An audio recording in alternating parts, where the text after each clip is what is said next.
നമസ്കാരം. എഡിറ്റേഴ്സ് അവറിലേക്ക് സ്വാഗതം. പ്രധാന വാർത്തകൾ. Flexi Electronics and Home Appliances. Flexi. Life easy. PC ജോർജിനെതിരായ നടപടി ആവശ്യത്തിൽ കേരള കോൺഗ്രസ് തീരുമാനം നടപ്പാക്കുകയാണ് മുന്നണി മര്യാദയെന്ന് മുഖ്യമന്ത്രി. ബാർഗോഴയിൽ 3 കോൺഗ്രസ് മന്ത്രിമാർക്കെതിരായ ആരോപണം കഴമ്പില്ലാത്തത്. മാണിക്കെതിരായ കേസിൽ വിവേചനമുണ്ടെന്ന് പലർക്കും പരാതി. AGയെ വിമർശിച്ച TN പ്രതാപനോട് വിശദീകരണം തേടും. യമനിൽ യുദ്ധം രൂക്ഷം. നിരവധി മലയാളികൾ സനയിൽ കുടുങ്ങി. തുറമുഖ നഗരത്തിലേക്ക് നീങ്ങാൻ വാഹനമില്ല. 300 ഇന്ത്യക്കാരെ ഇന്ന് കപ്പൽ മാർഗം ജിബൂട്ടിയിലെത്തിക്കും. 167 പേർ കൊച്ചിയിലെത്തി. ഇന്ത്യക്കാർ ജോലി ചെയ്യുന്ന ആശുപത്രി ബോംബ് വീണ് തകർന്നു. എയർ കേരള പദ്ധതിയുടെ തടസ്സങ്ങൾ നീങ്ങി. കേരളം ആവശ്യപ്പെട്ട ഭേദഗതികൾ അംഗീകരിക്കാമെന്ന് വ്യോമ മന്ത്രാലയം. രാജ്യാന്തര സർവീസിന് 5 വർഷത്തെ പരിചയം വേണമെന്ന വ്യവസ്ഥയിൽ ഇളവ്. ശുപാർശ വ്യോമ വകുപ്പ് മന്ത്രിസഭയ്ക്ക് കൈമാറി. വാളയാറിലെ ലോറി സമരം പരിഹരിക്കാൻ സർക്കാർ ഇടപെടുന്നില്ല. സംസ്ഥാനത്തെ മുഴുവൻ ചെക്ക് പോസ്റ്റുകളും ബഹിഷ്കരിക്കാൻ ഉടമകളുടെ തീരുമാനം. ധനമന്ത്രി ധ്യാനത്തിന് പോയെന്ന് സർക്കാർ.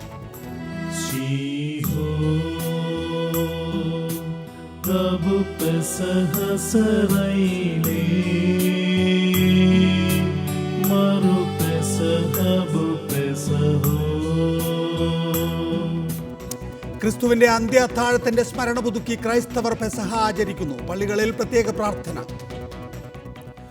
PC ജോർജിനെതിരായ നടപടി ആവശ്യത്തിൽ കേരള കോൺഗ്രസ് തീരുമാനം നടപ്പാക്കുകയാണ് മുന്നണി മര്യാദയെന്ന് മുഖ്യമന്ത്രി ഉമ്മൻചാണ്ടി. ഇക്കാര്യത്തിൽ തിങ്കളാഴ്ച തീരുമാനമുണ്ടാകുമെന്ന് മുഖ്യമന്ത്രി അറിയിച്ചു. PC ജോർജിനെ ചീഫ് വിപ്പ് സ്ഥാനത്ത് നിന്നും മാറ്റേണ്ടി വരുമെന്ന സൂചനയാണ് മുഖ്യമന്ത്രി ഉമ്മൻചാണ്ടി വാർത്താ സമ്മേളനത്തിൽ നൽകിയത്. പാർട്ടി അവിടുന്ന് കത്ത് തന്നിട്ടുണ്ട്. പാർട്ടി കത്ത് തന്നു കഴിഞ്ഞാൽ ഒരു മുന്നണി മര്യാദ അനുസരിച്ച് അത് അംഗീകരിക്കുക എന്നുള്ളതാണ്. PC ജോർജിന്റെ കാര്യത്തിൽ തീരുമാനം തിങ്കളാഴ്ച ഉണ്ടാകും. അതുകൊണ്ട് തിങ്കളാഴ്ച തന്നെ അത് സംബന്ധിച്ച് ഒരു തീരുമാനം ഉണ്ടാക്കുന്നതാണ്. കേരള കോൺഗ്രസ് സെക്കുലർ പുനരുജ്ജീവിപ്പിക്കുന്നു എന്ന കാര്യം ചൂണ്ടിക്കാട്ടിയപ്പോൾ മുഖ്യമന്ത്രിയുടെ മറുപടി ഇങ്ങനെ: സെക്കുലറെ പുനർജീവിപ്പിച്ചത് UDF-നകത്താണോ പുറത്താണോ എന്നൊരു ക്വസ്റ്റ്യൻ ഉണ്ട്. രാജ്യസഭാ തെരഞ്ഞെടുപ്പിൽ 2 UDF സ്ഥാനാർത്ഥികൾ വിജയിച്ചിരിക്കുമെന്നും മുഖ്യമന്ത്രി പറഞ്ഞു. വോട്ട് കുറയത്തില്ല. വോട്ട് കൂടാതിരിക്കാൻ പ്രതിപക്ഷം ശ്രമിച്ചാൽ മതി. റിപ്പോർട്ടർ, തിരുവനന്തപുരം. കെ മാണിക്കെതിരെ കേസെടുത്തത് നിയമപരമായി ശരിയല്ലെന്ന അഭിപ്രായം പലർക്കുമുണ്ടെന്ന് മുഖ്യമന്ത്രി ഉമ്മൻചാണ്ടി. കേസ് അന്വേഷണം പൂർത്തിയാകുന്നതോടെ കെ മാണിയുടെ നിരപരാധിത്വം തെളിയും. AGക്കെതിരെ ആരോപണം ഉന്നയിച്ച TN പ്രതാപനോട് വിശദീകരണം ചോദിക്കുമെന്ന് മുഖ്യമന്ത്രി വാർത്താ സമ്മേളനത്തിൽ പറഞ്ഞു. ബാർക്കോഴ കേസിൽ തനിക്കെതിരെ കേസെടുത്തത് ധാർമ്മികമായി ശരിയല്ല എന്ന കെ മാണിയുടെ ആരോപണം ചൂണ്ടിക്കാട്ടിയപ്പോൾ മുഖ്യമന്ത്രിയുടെ മറുപടി ഇങ്ങനെ: മാണി സാറ് ഇപ്പം ഈ പറഞ്ഞ ആ ഒരു അഭിപ്രായഗതി ഒരു വിഭാഗം പ്രകടിപ്പിച്ചിട്ടുണ്ട്. അത് രാഷ്ട്രീയ തലത്തിൽ മാത്രമല്ല, രാഷ്ട്രീയമല്ലാത്ത തലത്തിലും പ്രകടിപ്പിച്ചിട്ടുണ്ട്. പക്ഷേ ഈ തീരുമാനം ഒരു വിധത്തിലും പൊളിറ്റിക്കൽ ആയിട്ടുള്ള തീരുമാനമല്ല. ഇടയ്ക്കിടെ ആരോപണം ഉന്നയിച്ച് തെരഞ്ഞെടുപ്പ് വരെ നീട്ടിക്കൊണ്ടുപോവുകയാണ് ബിജു രമേശിന്റെ തന്ത്രം. ഏതോ ഒരു കാസറ്റ് കൊടുത്തു. കാസറ്റിനകത്ത് എന്താ ഉള്ളത്? യാതൊന്നുമില്ല. അപ്പം ഒരു സംശയത്തിൻ്റെ അടിസ്ഥാനത്തിൽ ആക്ഷേപങ്ങൾ പറഞ്ഞ് അഴിമതിയുടെ സാഹചര്യം സൃഷ്ടിച്ച് ഗവൺമെന്റിനെ മുൾമുനയിൽ നിർത്താൻ പറ്റുമോ എന്നാ നോക്കുന്നത്. നടക്കില്ല. കഴിവുകെട്ട പ്രതിപക്ഷം ആരെങ്കിലും വിളിച്ചു പറയുന്നതിന് പിറകെ പോകുന്നു. ഇന്ന് ആരെങ്കിലും എവിടെങ്കിലും വിളിച്ചു പോകുന്ന കാര്യം ഏറ്റെടുത്ത് അതിൻ്റെ വക്താക്കളായിട്ട് മാറുക. എന്നാൽ അത് തുടർന്ന് മുമ്പോട്ട് പോകുമോ? അതുമില്ല. ഇടയ്ക്ക് വെച്ച് നിർത്തും, പിരിയും. ഹൈക്കോടതി വിധിയോടെ സർക്കാരിന്റെ മദ്യനയം ശരിയെന്ന് തെളിഞ്ഞു. എന്നാൽ AGക്കെതിരെ ആരോപണം ഉന്നയിച്ച TN പ്രതാപനോട് വിശദീകരണം ചോദിക്കുമെന്നും മുഖ്യമന്ത്രി പറഞ്ഞു. ശ്രീ പ്രതാപൻ ചെയ്തത് ഏറ്റവും വലിയ തെറ്റാണ്. ശ്രീ പ്രതാപനോട് വിശദീകരണം ആവശ്യപ്പെടും.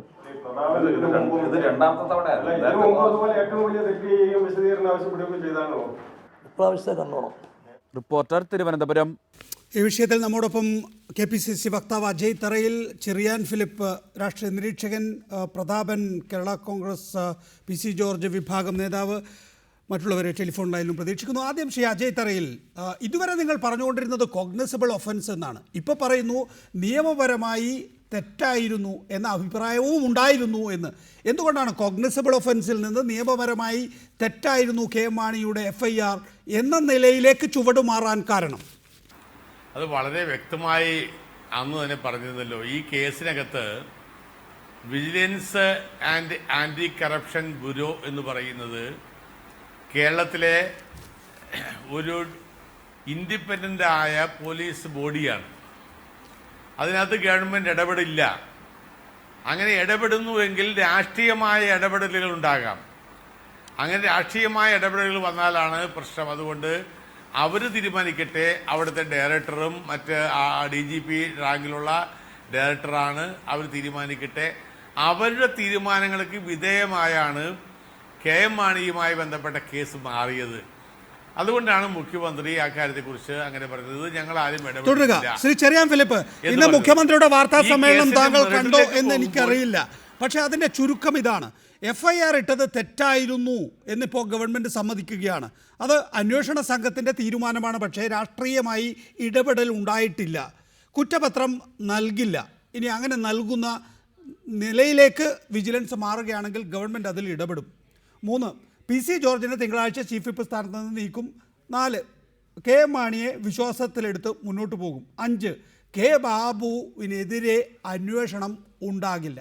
എന്തുകൊണ്ടാണ് K ബാബുവിനെതിരെ അന്വേഷണം ഉണ്ടാകുമ്പോൾ ഈ കോഗ്നിസബിൾ ഒഫൻസൊക്കെ മാറ്റിവെച്ച് നിയമപരമായി തെറ്റായിരുന്നു KM മാണിയുടെ FIR എന്ന നിലയിലേക്ക് ഉമ്മൻചാണ്ടി ചുവടുമാറാൻ കാരണം? നികേഷ് ആദ്യം തന്നെ ചൂണ്ടിക്കാട്ടിയ കാര്യം, ഒന്നാമത്തെ കാര്യം, ഉമ്മൻചാണ്ടിക്ക് തെളിവില്ലെന്ന് പറയാൻ എന്താ അവകാശം? ഒരു മുഖ്യമന്ത്രിക്ക് തെളിവുണ്ടെന്ന് പറയാൻ, തെളിവില്ലെന്ന് പറയാൻ അവകാശമില്ല. മുഖ്യമന്ത്രിയുടെ കീഴിലുള്ള സ്ഥാപനമല്ല. അതിലൊക്കെ ഉമ്മൻചാണ്ടി വ്യക്തത വരുത്തി പോയിട്ടുണ്ട്. ഉമ്മൻചാണ്ടി പറയുന്നുണ്ട്, അവിടെ വിജിലൻസിനെ മൊഴി കൊടുക്കാൻ എത്തിയവരെല്ലാം തിരികെ ഇറങ്ങുമ്പോൾ ആ സ്റ്റെപ്പിൽ വെച്ച് വാർത്താലേഖകരോട് സംസാരിച്ചിരുന്നു. ഒരു ബ്രേക്കിംഗ് ന്യൂസും നിങ്ങൾക്ക് ഉണ്ടായിട്ടില്ലല്ലോ, ഒരു തെളിവും അവിടെ കൊടുക്കാൻ കഴിഞ്ഞിട്ടില്ല എന്ന് തന്നെയാണ് ബ്രേക്കിംഗ് ന്യൂസ് ഉണ്ടായിട്ടില്ല എന്ന് മുഖ്യമന്ത്രി പറയുന്നതിലൂടെ ഉദ്ദേശിക്കുന്നത്. തുടരുക. അല്ല, തെളിവുകൾ എന്ന് പറയുന്നത് മാധ്യമങ്ങളുടെ മുമ്പിൽ പറയേണ്ട കാര്യമല്ലല്ലോ. തെളിവുകൾ അന്വേഷണ സംഘത്തിൻ്റെയും കോടതിയുടെ മുമ്പിൽ പറയേണ്ട കാര്യമാണ്. അന്വേഷണ സംഘത്തിൻ്റെയും കോടതിയുടെ മുമ്പിൽ ഇവരെന്തൊക്കെ പറഞ്ഞിട്ടുണ്ട് എന്ന് മുഖ്യമന്ത്രിക്കോ നമുക്കറിയില്ല. അതേസമയം പുറത്തു വന്ന തെളിവുകളുടെ അടിസ്ഥാനത്തിൽ മാത്രമേ നമുക്ക് ചർച്ച ചെയ്യാൻ പറ്റുള്ളൂ. മുഖ്യമന്ത്രി ബ്രേക്കിംഗ് ന്യൂസ് ഉണ്ടായി എന്ന് പറഞ്ഞാൽ ബ്രേക്കിംഗ് ന്യൂസിൽ വരുന്ന കാര്യം മാത്രമാണോ കോടതി മുമ്പിൽ തെളിവ്? അതിനപ്പുറം ഇവിടെ KM മാണിക്കെതിരെ FIR കൊടുക്കാനിടയായ സാഹചര്യം ശബ്ദരേഖയുടെ അടിസ്ഥാനത്തിൽ മാത്രമല്ല. ശബ്ദരേഖയുടെ അടിസ്ഥാനത്തിൽ അനുബന്ധ തെളിവുകളുണ്ട്. ബാർ അസോസിയേഷൻ്റെ ബാർ ഉടമകളുടെ അസോസിയേഷൻ്റെ മിനിറ്റ്സ് ഉണ്ട്. അതുമായി ബന്ധപ്പെട്ട ബാങ്ക് അക്കൗണ്ട് ഉണ്ട്. മാണി സാറിൻ്റെ വീട്ടിൽ പോയ ആളുകളുണ്ട്, ഡ്രൈവറുണ്ട്, ബന്ധപ്പെട്ട പ്രശ്നങ്ങളുണ്ട്. അങ്ങനെ ഒട്ടേറെ കാര്യങ്ങളുടെ അടിസ്ഥാനത്തിലാണ്, ക്വിക്ക് വെരിഫിക്കേഷൻ അടിസ്ഥാനത്തിൽ FIR ഇട്ടിട്ടുള്ളത്. അപ്പോൾ അതുകൊണ്ട് തെളിവില്ല എന്ന് ഒരിക്കലും മുഖ്യമന്ത്രി പറയാൻ പാടില്ല. തെളിവ് ഇല്ല എന്ന് മുഖ്യമന്ത്രി പറഞ്ഞത് തന്നെ ഇന്ത്യയുടെ നീതിന്യായ സ്വാതന്ത്ര്യത്തെ ചോദ്യം ചെയ്യുന്ന ഒരു പ്രശ്നമാണ്. KM മാണിയുടെ കാര്യത്തിലാണെങ്കിൽ ബിജു രമേശ് ബാർ ഓണേഴ്സ് അസോസിയേഷൻ്റെ യോഗത്തിൻ്റെ ശബ്ദരേഖ കൊടുത്തു. താനിട്ട 10 ലക്ഷം രൂപയുടെ കണക്ക് കൊടുത്തു. അത് കൊണ്ടുകൊടുത്ത ആളെക്കുറിച്ച് പറഞ്ഞു. പോയ കാറിൻ്റെ നമ്പർ പറഞ്ഞു. അവിടെ എത്തിയപ്പോൾ ആ സ്ഥലത്ത് മൊബൈൽ ടവറിൽ KM മാണിയും ഉണ്ടായിരുന്നു എന്ന തെളിവ് ഹാജരാക്കി. അങ്ങനെ നിരവധി രേഖകൾ ഹാജരാക്കിയിരുന്നു.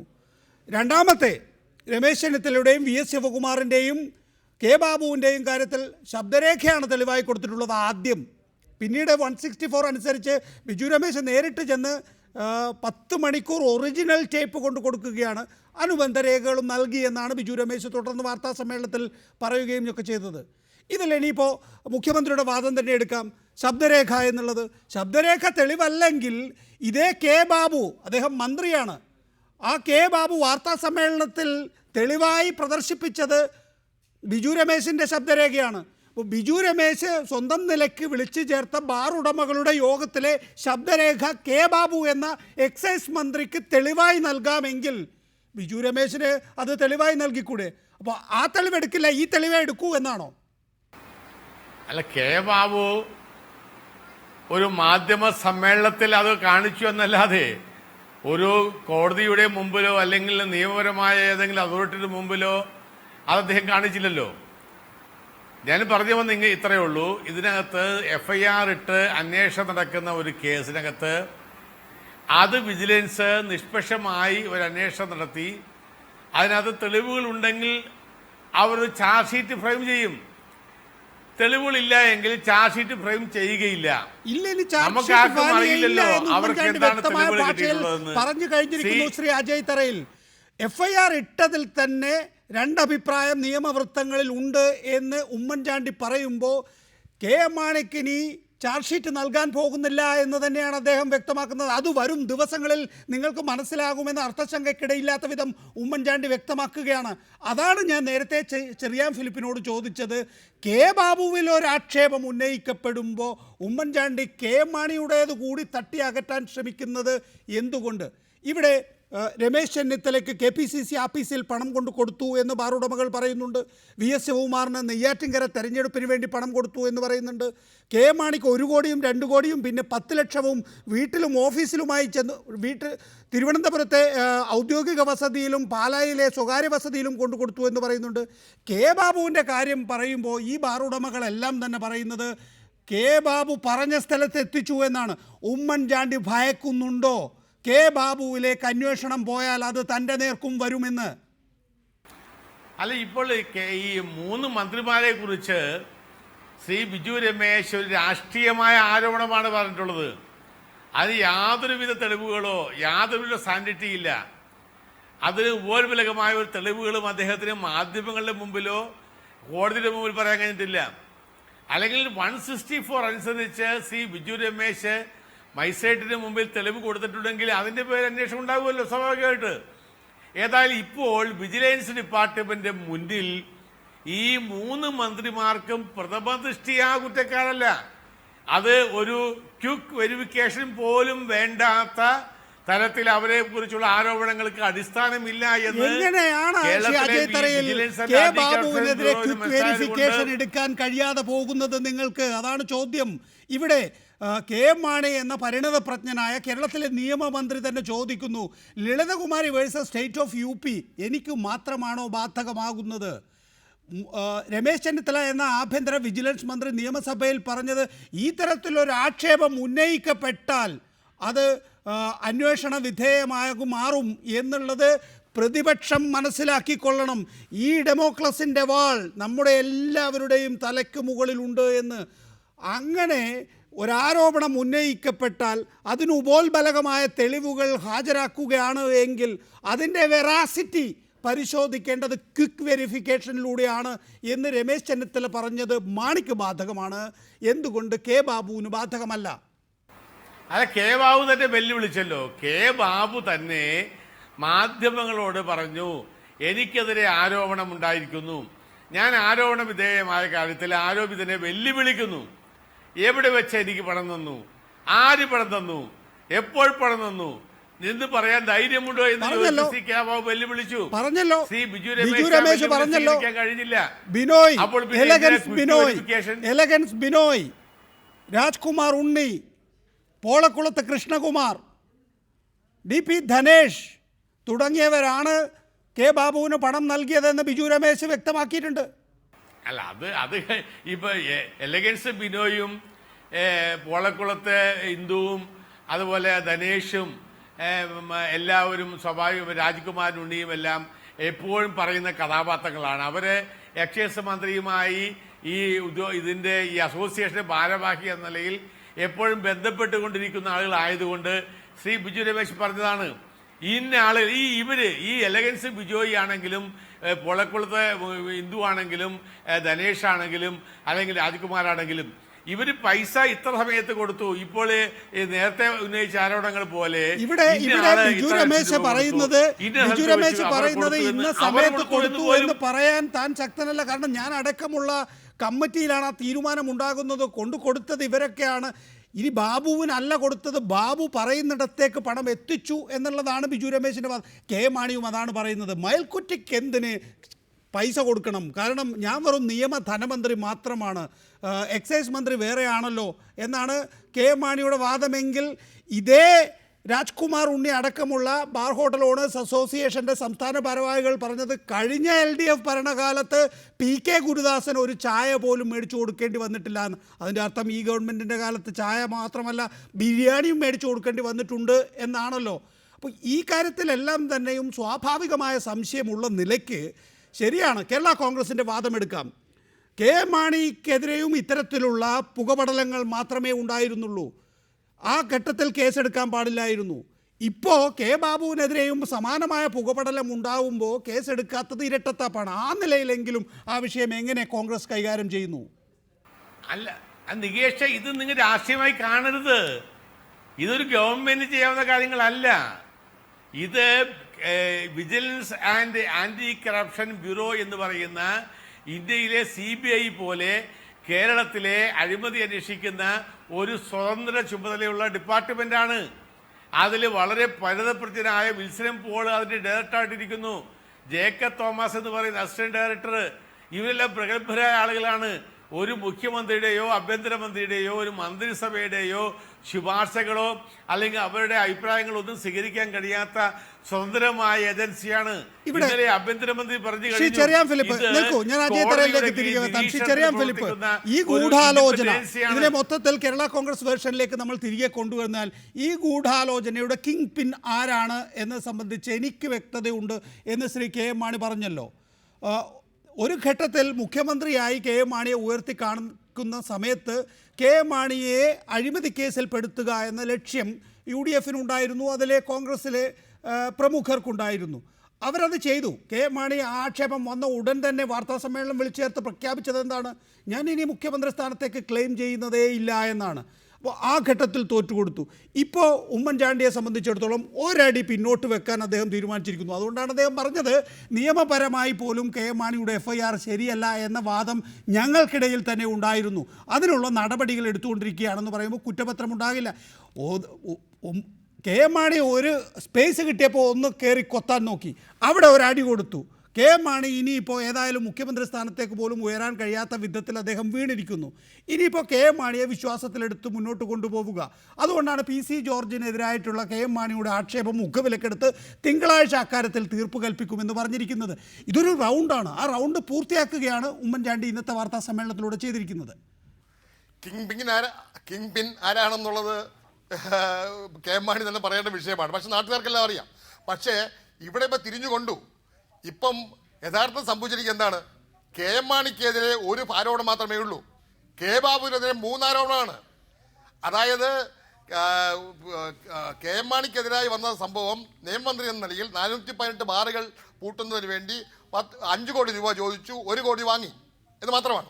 അതേസമയം അതേ കേസിൽ തന്നെ അതേ ആരോപണം തന്നെ കെ ബാബുവും ആരോപണ വിധേയനാണ്. കാരണം 418 ബാറുകൾ തുറക്കാതിരിക്കാൻ വേണ്ടി പൂട്ടിയത് തുറക്കുന്നതിന് വേണ്ടി കാശ് വാങ്ങിയെ സംബന്ധിച്ച് ആരോപണം നിൽക്കുന്നു.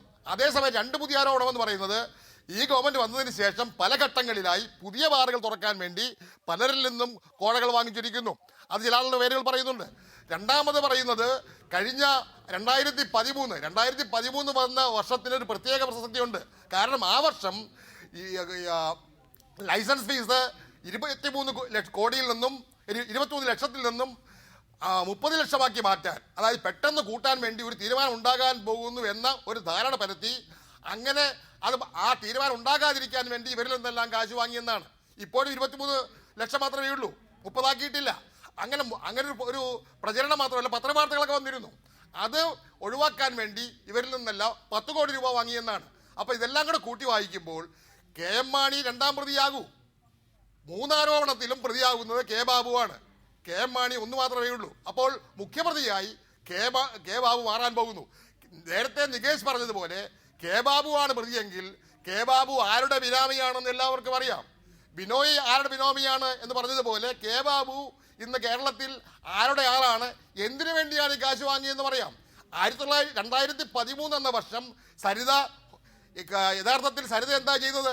ജയിലിൽ കിടന്നുകൊണ്ട് 40 കേസിൽ പ്രതിയായിരുന്ന സരിത ജയിലിൽ കിടന്നുകൊണ്ട് ഒരു മൊഴി കാട്ടി, 24 പേജുള്ള മൊഴി കാട്ടി ഭീഷണി പ്രയോഗിച്ചു. ആ കേസിൽ നിന്നും വിമുക്തയായി ഇന്ന് റോഡിൽ ഇറങ്ങി കിടക്കുകയാണ്. എങ്ങനെ ഈ കാശ് കിട്ടി ആർക്കറിയാം? അപ്പോൾ ചുരുക്കം പറഞ്ഞാൽ സോളാർ കേസുമായി ബന്ധപ്പെടുത്തിയാണ് ഇനി ബാർക്കോഴ കേസിനെ കാണേണ്ടത്. ഈ 2 കേസുകളും പരസ്പരം ബന്ധപ്പെട്ടിരിക്കുന്നു. ബാർക്കോഴയുടെ പ്രധാന ഘടകം എന്ന് പറയുന്നത് സരിതയ്ക്ക് വേണ്ടി ഒത്തുതീർപ്പുണ്ടാക്കാനുള്ള പണം ബാർ മുതലാളിമാരിൽ നിന്നും കെ ബാബു പിരിച്ചു നൽകി എന്നുള്ളതാണ്. അത് ആർക്കു വേണ്ടി? ഉമ്മൻചാണ്ടിക്ക് വേണ്ടി, വ്യക്തമാണ്. അപ്പോൾ ഈ കേസിലെ മുഖ്യപ്രതിയായി നിശബ്ദമായി ഇരുന്നിരുന്ന ഉമ്മൻചാണ്ടി തന്നെ മുഖ്യപ്രതിയായി വരാൻ പോകുന്ന ഒരു പ്രത്യേക സാഹചര്യം വന്നപ്പോൾ അങ്ങനെയാണോ ശ്രീ അജയ് തറയിൽ ഉണ്ടാകുന്നത്?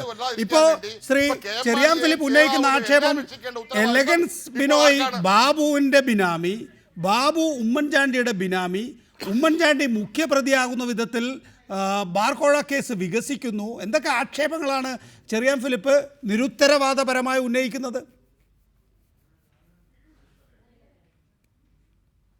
ചെറിയാൻ ഫിലിപ്പിന് ഉമ്മൻചാണ്ടിയോടുള്ള വ്യക്തിപരമായ ഒരു ഗഡ്ജിന്റെ പേരിൽ പറയുന്നതാണ്.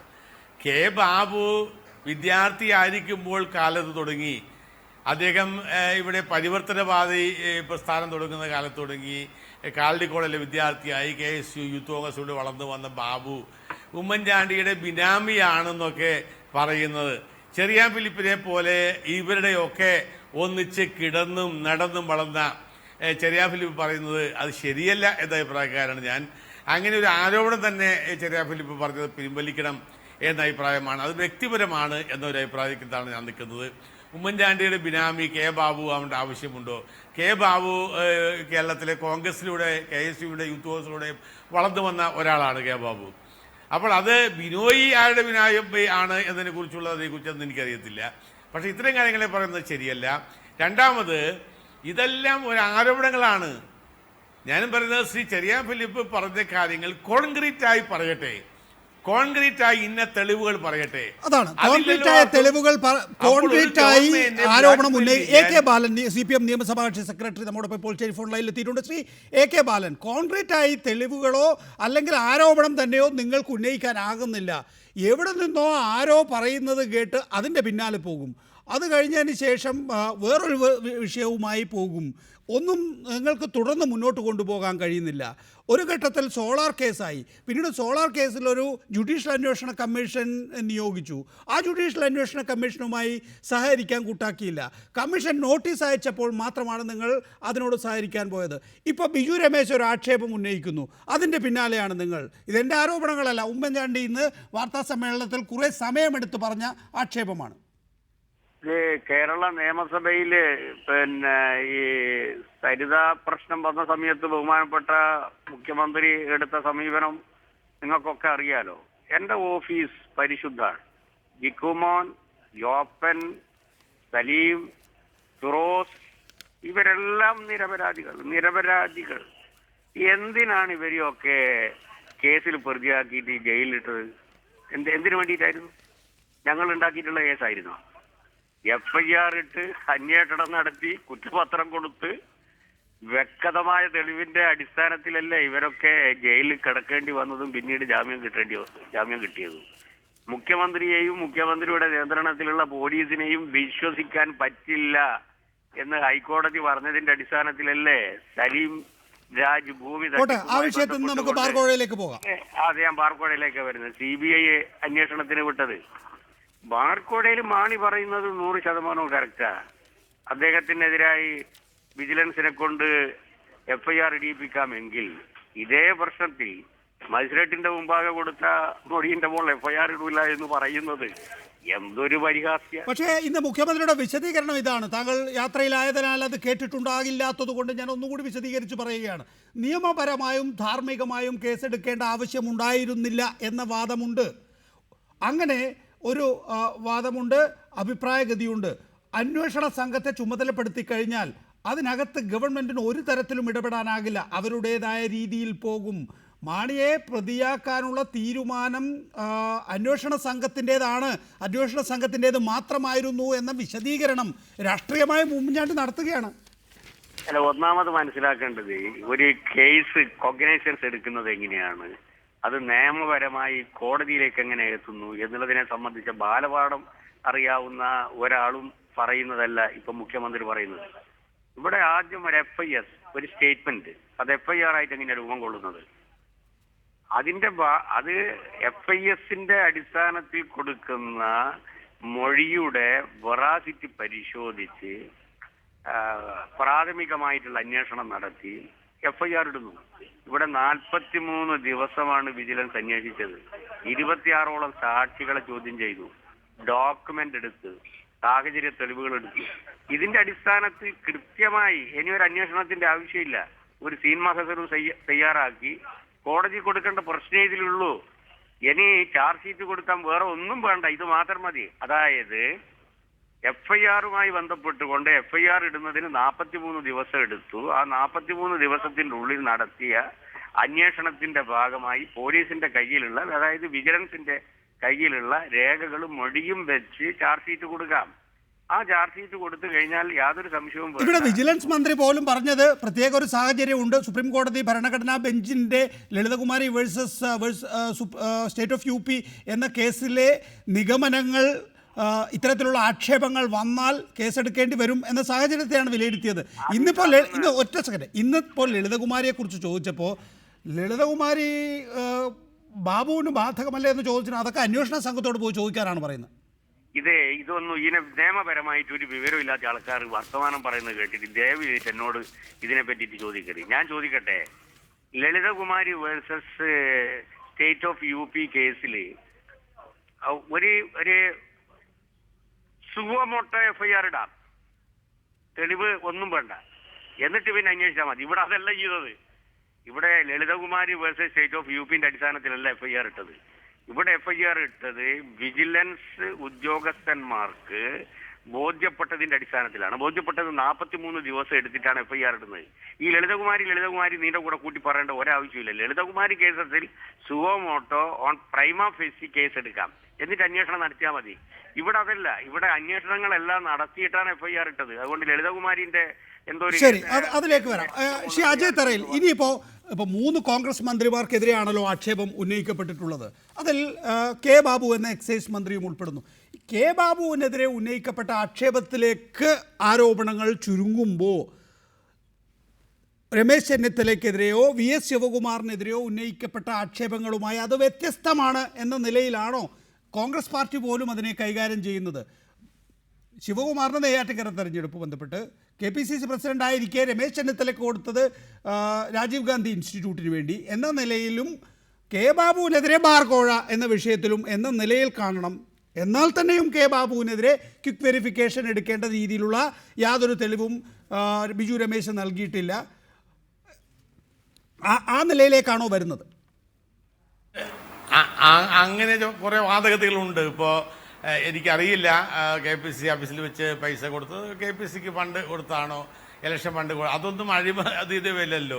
ഏതായാലും ഈ 3 മന്ത്രിമാർക്കുമെതിരെ പ്രിയപ്പെട്ട ശ്രീ ബാലൻ പറഞ്ഞ പോലെ പ്രൈമ ഫേസി കേസ് ഇല്ല. നികേഷേ, പ്രൈമ ഫേസി കേസ് ഇല്ലാതെ എങ്ങനെയാണ് FIR ഇടാൻ കഴിയുക? എങ്ങനെയാണ് ക്വിക്ക് വെരിഫിക്കേഷൻ ഇടാൻ കഴിയുക? പ്രൈമ ഫേസി കേസ് എന്ന് പറയുന്ന ഒരാള്, ഞാൻ ഈ മാധ്യമങ്ങളിൽ ഇരുന്നുകൊണ്ട് ഇന്ന ആൾ ചെയ്തു, അതിന്റെ മറ്റേ ആൾ ഇന്ന ചെയ്തു എന്ന് പറഞ്ഞ കാര്യമുള്ളൂ. ഞാൻ ചെയ്തു എന്ന് പറഞ്ഞാൽ ശരിയാ. പ്രൈമ ഫേസി പോലും കേസില്ലാത്ത ഒരു കാര്യമാണ് ഈ 3 മന്ത്രിമാർക്കും എതിരെ ഉയർന്നിരിക്കുന്ന ആരോപണം. അതുകൊണ്ട് ആ ആരോപണവും KM മാണിയുടെ ആരോപണം തമ്മിൽ നിങ്ങൾ കമ്പയർ ചെയ്ത് പോകരുത്. അത് KM മാണിയുടെ ആരോപണത്തിൽ ക്വിക്ക് വെരിഫിക്കേഷൻ കഴിഞ്ഞു, FIR ഇട്ടു, കേസ് അന്വേഷിച്ചുകൊണ്ടിരിക്കുന്നു. ആ കേസിലും തെളിവുകളൊന്നും കിട്ടിയിട്ടില്ല എന്ന് ഉമ്മൻചാണ്ടി വാദിക്കുന്നു. മാത്രമല്ല, നമ്മൾക്ക് എല്ലാവർക്കും അറിയാം, ഒരു തെളിവുകളും എങ്ങും കൊടുക്കാൻ കഴിഞ്ഞിട്ടില്ല. KM മാണിയുടെ വീടിന്റെ മതിൽ വരെ തെളിവുകൾ എത്തിയിട്ടുള്ളൂ, അകത്തേക്ക് ഒരു തെളിവും കയറിയിട്ടില്ല. അപ്പോൾ ആ കേസും ഇല്ലാതാക്കാൻ പോവുകയാണ്. അപ്പോൾ ഇതെല്ലാം ഒന്ന് രണ്ട് കാര്യങ്ങൾ അജയ് തറയിൽ താങ്കളാണ് ഒരു ഘട്ടത്തിൽ പറഞ്ഞത് KM മാണിക്കെതിരെ ഇങ്ങനെയുള്ള ആക്ഷേപങ്ങൾ വന്ന നിലയ്ക്ക് KM മാണി ബജറ്റ് അവതരിപ്പിക്കാൻ പാടില്ല എന്ന്. പാർട്ടി അക്കാര്യത്തിൽ താങ്കളോട് പാർട്ടിയുടേതല്ലാത്ത അഭിപ്രായങ്ങൾ പറയരുത് എന്ന് നിർദ്ദേശിക്കുകയും താങ്കൾ ലീവ് എടുക്കുകയും ഒക്കെ ചെയ്തിരുന്നു. ആ ഘട്ടത്തിൽ KM മാണിക്കെതിരായ ആക്ഷേപങ്ങൾ ഗൗരവതരമായതുകൊണ്ടാണല്ലോ താങ്കൾ പറഞ്ഞത് അദ്ദേഹം ബജറ്റ് അവതരിപ്പിക്കാൻ പാടില്ല എന്ന്. ഈ ഗവൺമെൻറ്റിൻ്റെ കാലഘട്ടത്തിലാണ് ഈ ഗവൺമെൻറ്റിലെ ഒരു മന്ത്രിക്കെതിരെ FIR രജിസ്റ്റർ ചെയ്ത് കേസെടുത്തിരിക്കുന്നത്. അതും നേരത്തെ പറഞ്ഞതുപോലെ 42 ദിവസത്തെ നീണ്ട അന്വേഷണത്തിനൊടുവിൽ നേരത്തെ പറഞ്ഞ തെളിവുകളെല്ലാം തന്നെയും ബിജു രമേശും മറ്റുള്ളവരും നൽകുകയും ചെയ്തിരിക്കുന്നു. ഇപ്പോൾ മാസങ്ങൾ പിന്നിട്ടിരിക്കുന്നു, 5 മാസങ്ങളായി. എന്നിട്ടും KM മാണിക്കെതിരെ ഈ പറയുന്ന തെളിവുകളൊന്നും വസ്തുതാപരമല്ല എങ്കിൽ സ്വാഭാവികമായും ഈ ഗവൺമെൻറ്റിൻ്റെ മുമ്പിലെ ഏറ്റവും വലിയ പ്രതിസന്ധിയായ ബജറ്റ് അവതരിപ്പിക്കുക എന്ന വിഷയത്തിന് മുമ്പ് തന്നെ KM മാണിയെ കുറ്റവിമുക്തനാക്കുമായിരുന്നല്ലോ. അതിനുപോലും ഈ ഗവൺമെൻറ്റിന് കഴിഞ്ഞില്ലല്ലോ. അപ്പോൾ അവിടെയും ചില കാര്യങ്ങൾ ഇപ്പോഴും പരിശോധിച്ചു കൊണ്ടിരിക്കുകയാണ്, അല്ലെങ്കിൽ KM മാണി ഒഴിവാക്കുന്നതിന് വേണ്ടി ഇപ്പോഴും പരിശോധനകൾ നടത്തിക്കൊണ്ടിരിക്കുകയാണ്. എന്നിട്ടും 5 മാസം കഴിഞ്ഞിട്ടും അത് സാധിക്കുന്നില്ല എന്ന് പറയുമ്പോൾ ഇപ്പോഴും KM മാണിക്കെതിരെ തെളിവില്ല എന്ന് താങ്കളെപ്പോലെ ഒരാൾ പറയുമ്പോൾ അത് അവിശ്വസനീയമല്ലേ? അല്ലെങ്കിൽ ജനങ്ങളത് വിശ്വസിക്കുമോ? അതല്ല, ഞാൻ ഈ ബാർ കോഴയെ സംബന്ധിച്ച ഞാൻ ഈ ബഡ്ജറ്റുമായി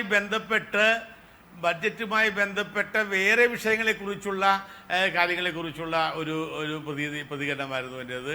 ബാർ കോഴയുടെ കാര്യത്തിൽ KM മാണിക്ക് തെളിവ് അന്നും ഇല്ല എന്ന് ബാധിച്ചുകൊണ്ടിരുന്ന ഒരാൾ ഞാൻ. പക്ഷേ ഒരു വിശ്വാസത്തെ പ്രശ്നം, ഞാനത് കൂടുതലായി വിശദീകരിക്കുന്നില്ല, നികേഷ് തന്നെ അറിയാൻ കഴിയും. അത് ഈ ഒരു വിഷയത്തെക്കുറിച്ച് മാത്രമല്ലായിരുന്നു, അത് വലിയ വൈഡ് റേഞ്ചിലെ ഒരു വിശ്വാസയുടെ പ്രശ്നത്തെക്കുറിച്ച് വന്ന ചർച്ചയിലുള്ള ഒരു പ്രതികരണമായിരുന്നു. അത് കഴിഞ്ഞ അധ്യായമാണ്. ഇത് ഞാൻ പറഞ്ഞത് ഈ ദിവസമായിട്ടും ബാർക്കോയുടെ കാര്യത്തിൽ KM മാണിക്ക് കാശ് കൊടുത്തു എന്ന് തെളിയിക്കാൻ ഇന്നേ വരെ കഴിഞ്ഞിട്ടില്ല എന്ന് മുഖ്യമന്ത്രി പറഞ്ഞത് ഇവിടെ തെളിവ് കൊടുത്ത ആളുകളുടെ വായും മൊഴിയിൽ നിന്നാണ്. ആ പശ്ചാത്തലത്തിൽ ആ കേസും ഇല്ലാതെ പോകുന്നു. അതുപോലെ ഈ 3 മന്ത്രിമാർക്കും എതിരെ ഉണ്ടായിരിക്കുന്ന കേസുകളും ആ കേസുകൾക്ക് യാതൊരു പ്രസക്തിയില്ല. അത് പ്രിമാ ഫേസിൽ കേസില്ല, അതുകൊണ്ട് കേസെടുക്കേണ്ടെന്ന് വധിക്കുന്നു. പിന്നെ എവിടെയാണ് എനിക്ക് കാര്യം ഈ പ്രതിപക്ഷത്തെ കേസെടുക്കണ്ട എന്ന് പറഞ്ഞിട്ടില്ല. ശ്രീ അജയ് തറയിൽ ഒരിക്കൽ കൂടി താങ്കൾ ഓർമ്മിപ്പിക്കുകയാണ്, ഈ 3 മന്ത്രിമാരുടെ കാര്യത്തിൽ പ്രിമാ ഫേസി കേസെടുക്കേണ്ടതില്ല എന്ന് വിജിലൻസ് ഡയറക്ടർ പ്രതിപക്ഷ നേതാവിന് കത്തയച്ചിരിക്കുന്നത് റിപ്പോർട്ടർ പുറത്തുവിട്ട ശബ്ദരേഖ കണക്കിലെടുത്ത് മാത്രമാണ്. ആ ശബ്ദരേഖയുടെ അടിസ്ഥാനത്തിൽ കേസെടുക്കാനാകില്ല എന്നാണ്. പിന്നീടാണ് 164 നൽകിയത് ബിജു രമേശ്. അതിനുശേഷം അദ്ദേഹം മാധ്യമപ്രവർത്തകരോട് സംസാരിച്ചത് പൊതുസമൂഹത്തോട് പറയുകയാണ് ബാബു 10 കോടി രൂപ വാങ്ങിയെന്ന്. ആ കാര്യം പരിഗണിക്കുന്നതിന് മുമ്പാണ് VS അച്യുതാനന്ദന് കത്തയച്ചത്. VS അച്യുതാനന്ദൻ രണ്ടാമത്തെ കത്ത് വീണ്ടും തൊടുത്തുവിട്ടിട്ടുണ്ട്. ആ കത്തിൽ പറയുന്നത് ബിജു രമേശിൻ്റെ 164 പരിശോധിക്കണം, ബിജു രമേശ് അതിനുശേഷം മാധ്യമപ്രവർത്തകരോട് സംസാരിച്ചത് പരിശോധിക്കണമെന്നാണ്. അതുകൊണ്ട് തന്നെ ബാബുവിൻ്റെ കാര്യത്തിൽ വിജിലൻസ് അന്തിമ തീരുമാനമെടുത്തിട്ടില്ല. ക്വിക്ക് വെരിഫിക്കേഷൻ വേണ്ട എന്ന അന്തിമ തീർപ്പ് കൽപ്പിച്ചിട്ടില്ല. അല്ല, ഇപ്പോഴുള്ള കാര്യം 164ന്റെ മൊഴി മജിസ്ട്രേറ്റ് ഇനി വിജിലൻസിന് ഫോർവേഡ് ചെയ്യണം. അതെ, 164 വിജിലൻസിന് ഫോർവേഡ് ചെയ്തതിന് ശേഷം അതിനകത്ത് എന്തെങ്കിലും കേസുണ്ടോ ഉള്ളതിനെ കുറിച്ച് അന്വേഷിച്ചാൽ അത് നാളത്തെ കാര്യമാണ്. ഇപ്പോൾ അറ്റ് പ്രസന്റ് ഉള്ള കാര്യമാണ് പറഞ്ഞത്. ഇപ്പോൾ വിജിലൻസിന്റെ മുമ്പിൽ ശ്രീ അച്യുതാനന്ദൻ കൊടുത്ത കത്തിന്റെയും അവർക്ക് കിട്ടിയ തെളിവുകളുടെയും അടിസ്ഥാനത്തിൽ പ്രേമ ഫൈസി കേസില്ല എന്നാണ്. അതിനുശേഷമാണ് 164 കൊടുത്തിരിക്കുന്നത്.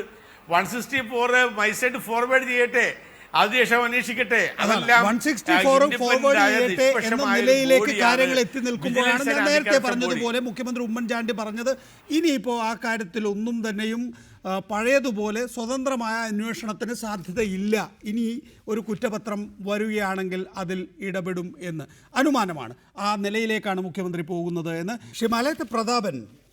ദുഃഖത്തിങ്കളാഴ്ചയാണ് വിശുദ്ധ വാരത്തിന് ശേഷം PC ജോർജിനുണ്ടാകാൻ പോകുന്നത്. ഇന്ന് ഉമ്മൻചാണ്ടി പറഞ്ഞത് കേട്ടിട്ടുണ്ടാവുമല്ലോ താങ്കൾ. മുന്നണി മര്യാദ അനുസരിച്ച് കേരള കോൺഗ്രസ് ചെയർമാൻ കത്ത് നൽകിയിട്ടുണ്ട്. മുന്നണി മര്യാദ അനുസരിച്ച് ഘടകകക്ഷി അവരുടെ ഒരു സ്ഥാനത്ത് ആരായിരിക്കണം എന്തായിരിക്കണമെന്ന് തീരുമാനമെടുക്കേണ്ടത് ആ പാർട്ടിയാണ് എന്നാണ്. ഇക്കാര്യത്തിൽ കാലതാമസമില്ല. അപ്പോൾ തിങ്കളാഴ്ച വരെ ഉള്ളൂ PC ജോർജിൻ്റെ കാറും വീടും. ഒരു സ്ഥാനത്ത് തള്ളിപ്പിടിച്ചിരിക്കുന്നവനാണ് ശ്രീ PC ജോർജ് എന്ന് ഇത്രയും വർഷത്തെ അദ്ദേഹവുമായിട്ടുള്ള വ്യക്തിപരമായ ബന്ധത്തിന്റെ അടിസ്ഥാനത്തിൽ ശ്രീ നികേഷ് അങ്ങേക്ക് പറയുവാൻ കഴിയുമോ? ഞങ്ങൾക്കിത് ദുഃഖ വെള്ളിയാഴ്ചയും ദുഃഖ തിങ്കളാഴ്ചയും അതൊക്കെ വിശ്വാസപരമായ കാര്യങ്ങളാണ്. മുഖ്യമന്ത്രി ഇന്ന് പറഞ്ഞത് മുന്നണി മര്യാദ അനുസരിച്ച് ശ്രീ KM മാണി തന്ന കത്ത് പരിഗണിക്കുക എന്നുള്ളതാണ് മുന്നണി മര്യാദ അനുസരിച്ച് ചെയ്യേണ്ടത്.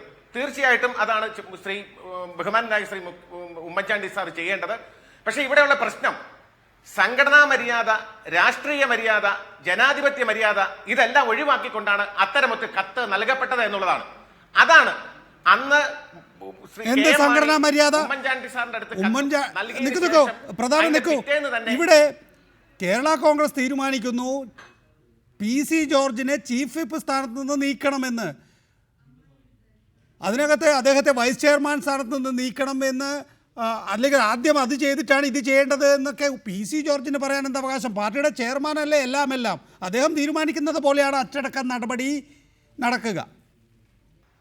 അതുകൊണ്ടാണല്ലോ ഞങ്ങൾ ഏതാനും ദിവസങ്ങളായിട്ട് പറയുന്നത് അദ്ദേഹത്തെ സ്വാധീനിക്കുന്നത് ഒരു കിച്ചൺ ഡിസിഷൻ പ്ലാറ്റ്ഫോമിൽ നിന്നും ഉയർന്നു വരുന്ന നിർദ്ദേശങ്ങൾ മാത്രമാണ്.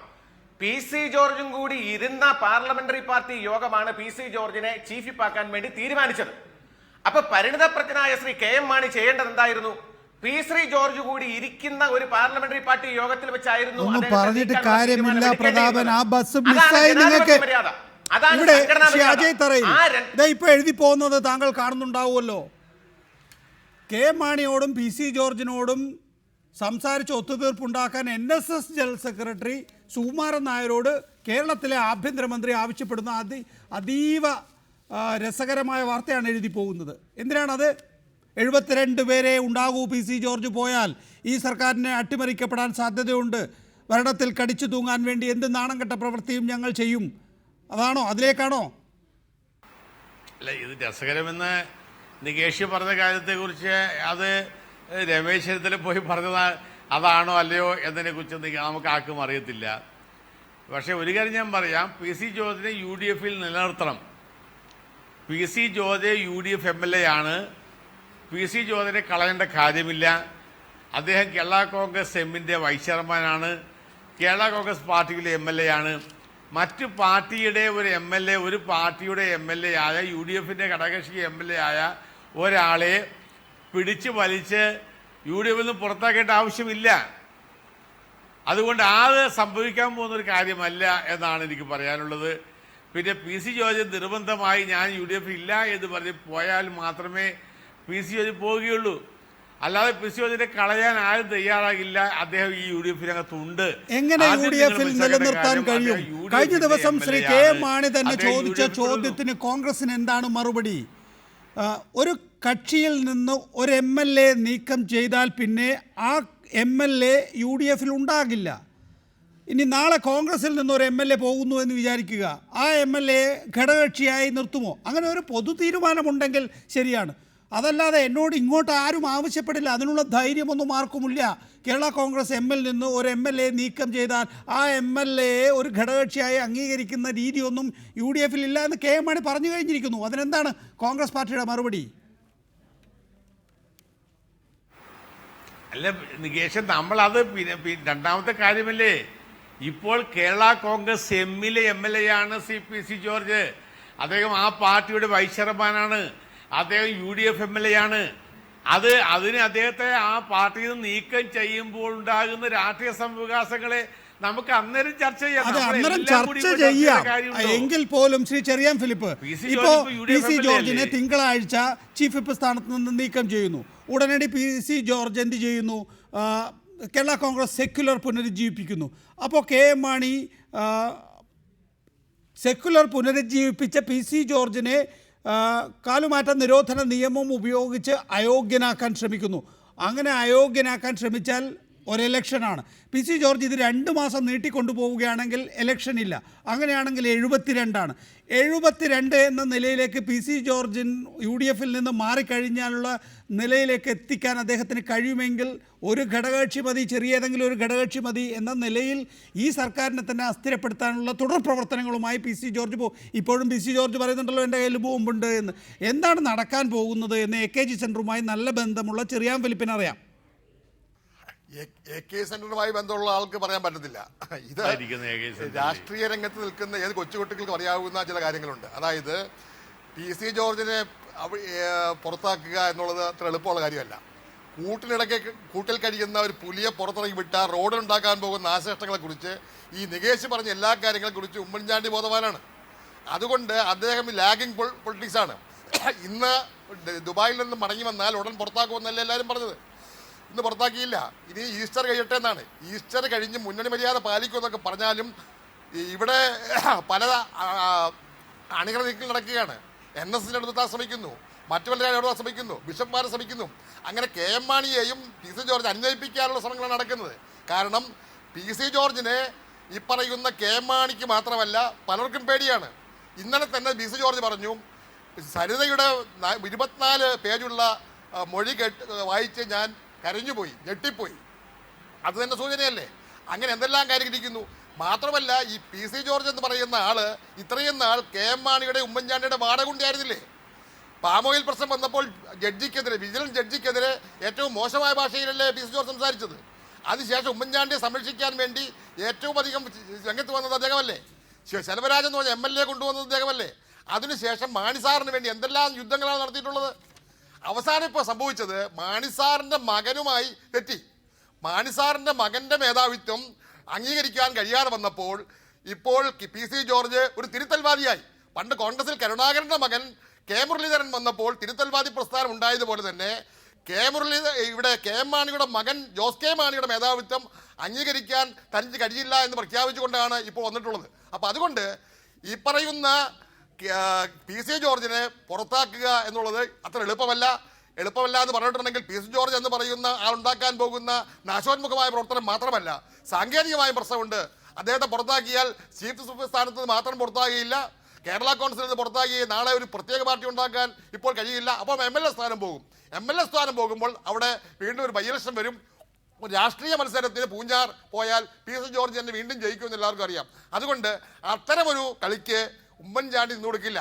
വൈകാരികമായി കെ എം മാണി എന്തൊക്കെ പറഞ്ഞാലും സാന്ത്വനപ്പെടുത്തി അദ്ദേഹം ധ്യാനമെല്ലാം കഴിഞ്ഞ് വരുമ്പോൾ അദ്ദേഹത്തെ ഒന്ന് സോപ്പിട്ട് മയപ്പെടുത്തി കൊണ്ടുപോകാൻ വേണ്ടിയുള്ള അണികള നീക്കങ്ങൾ ആരംഭിച്ചിരിക്കുന്നത്. അതിന്റെ ഭാഗമായിട്ടാണ് NS നടപടിക്കാൻ രമേശ് ചെന്നിത്തല ശ്രമിച്ചതെന്നാണ് എൻ്റെ ഊഹം. ശ്രീ പ്രതാപൻ, താങ്കൾ അടക്കമുള്ള പഴയ സെക്യുലർ നേതാക്കൾ കഴിഞ്ഞ ദിവസം തിരുവനന്തപുരത്ത് ചേർന്നല്ലോ. ഇപ്പോൾ തിങ്കളാഴ്ച ജോർജിനെ ചീഫ് വിപ്പ് സ്ഥാനത്ത് നിന്ന് നീക്കം ചെയ്യുകയാണ് എങ്കിൽ നിങ്ങളുടെ ആ കൂട്ടായ്മ പുനരുജ്ജീവിപ്പിക്കാനാണല്ലോ ആ തീരുമാനം. അങ്ങനെയാണ് എങ്കിൽ കെ എം മാണിക്ക് നിങ്ങളെ കേരള കോൺഗ്രസ് എമ്മിൽ നിന്ന് പുറത്താക്കുകയല്ലാതെ മറ്റ് നിവൃത്തിയുണ്ടോ? പുറത്താക്കുക എന്ന് പറയുന്നത് കെ എം മാണിയെ സംബന്ധിച്ചിടത്തോളം ജോർജിന് പുനരുജ്ജീവനം നൽകലായിരിക്കും. ഇപ്പോൾ സ്വാഭാവികമായും പുറത്താക്കുന്നത് ഒഴിച്ചുള്ള മറ്റ് നടപടികളിലേക്ക് ജോർജിനെ ഒരുപക്ഷെ കെ എം മാണി എത്തിച്ചേക്കാം. ഒരു MLA വിട്ടുപോയാൽ ഗവൺമെൻറ്റിന് ഒന്നും സംഭവിക്കാനില്ല എന്ന് പറയുന്ന കെ എം മാണി വേണമെങ്കിൽ അയോഗ്യനാക്കുന്ന നിലയിലേക്ക് വരെ ജോർജിനെ എത്തിക്കാം എന്നല്ലേ ആ സന്ദേശം? അങ്ങനെയാണെങ്കിൽ ഇപ്പോൾ ചെറിയാൻ ഫിലിപ്പ് പറഞ്ഞതുപോലെയൊന്നുമല്ല, നിങ്ങൾ UDFും സഹായിക്കാനുണ്ടാവില്ല, LDFും സഹായിക്കാനുണ്ടാവില്ല, ഒറ്റയ്ക്ക് നിന്ന ജോർജ് പൊട്ടും. കഴിഞ്ഞ ദിവസം ചീഫ് വിപ്പ് സ്ഥാനത്തു നിന്നുള്ള രാജിക്കത്തുമായി ബഹുമാനനായ മുഖ്യമന്ത്രിയെ കാണുവാൻ ശ്രീ PC ജോർജ് പോയപ്പോൾ അദ്ദേഹം ആ രാജിക്കത്ത് വാങ്ങിയില്ല. മറിച്ച് ഉമ്മൻചാണ്ടി അടക്കമുള്ള നേതാക്കന്മാർ അദ്ദേഹത്തോട് ചില കാര്യങ്ങൾ പറഞ്ഞിട്ടുണ്ട്. ഞങ്ങൾ ചില നിർദ്ദേശങ്ങൾ നൽകിയിട്ടുണ്ട്. ഞങ്ങൾ കാത്തിരിക്കുകയാണ്. 6-ാം തീയതിക്കകം നീതിപൂർവമായ ഒരു തീരുമാനം ഈ പ്രശ്നത്തിൽ ഉണ്ടാകും എന്ന അവരുടെ ഉറപ്പ് ഞങ്ങൾ മുഖവിലക്കെടുക്കുകയാണ്. 6-ാം തീയതി നീതിപൂർവമല്ലാത്ത ഒരു തീരുമാനമാണ് ഉണ്ടാകുന്നതെങ്കിൽ ഞങ്ങൾ കഴിഞ്ഞ ദിവസം തിരുവനന്തപുരത്ത് കേരള കോൺഗ്രസ് നേതാക്കന്മാരുടെ യോഗം ചേർന്നപ്പോൾ എടുത്ത തീരുമാനം, കേരള കോൺഗ്രസിലേക്ക് ലയിച്ച സെക്യുലർ പാർട്ടിയുടെ ചെയർമാൻ ശ്രീ TS ജോണിനെ ആ നീതിപൂർവമല്ലാത്ത തീരുമാനമുണ്ടാകുന്ന പശ്ചാത്തലത്തിൽ എന്ത് നിലപാടാണ് തുടർന്ന് സ്വീകരിക്കേണ്ടത് എന്ന തീരുമാനം പ്രഖ്യാപിക്കാനായി ഞങ്ങൾ ചുമതലപ്പെടുത്തിയിരുന്നു. അദ്ദേഹം ആ പ്രഖ്യാപനം നടത്തുമെന്നാണ് ഞങ്ങൾ പ്രതീക്ഷിക്കുന്നത്. ഏതായാലും കേരള രാഷ്ട്രീയത്തിൽ PC ജോർജിന്റെ നേതൃത്വത്തിലുള്ളവർ രാഷ്ട്രീയ വനവാസത്തിന് പോകുമെന്ന് ആരും കരുതണ്ട. ഇവിടെ MLA-മാരുടെ എണ്ണം സംബന്ധിച്ച സാങ്കേതികത്വം മാത്രമല്ല ഉള്ളത്. PC ജോർജ് ചീഫ് വിപ്പ് സ്ഥാനത്ത് ഇരുന്നു കൊണ്ട് നടത്തിയ പ്രവർത്തനങ്ങളുണ്ട്. ഈ രാജ്യത്തെ പാവപ്പെട്ടവന്റെയും പട്ടികവർഗക്കാരന്റെയും പാർശ്വവർഗ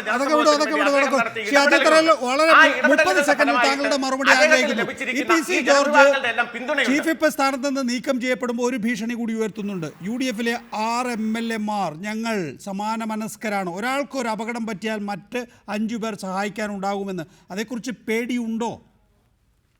അല്ല, PC ജോർജ് ഇപ്പോൾ UDF ആണല്ലോ, ഞങ്ങൾക്കൊരു പേടിയുമില്ല.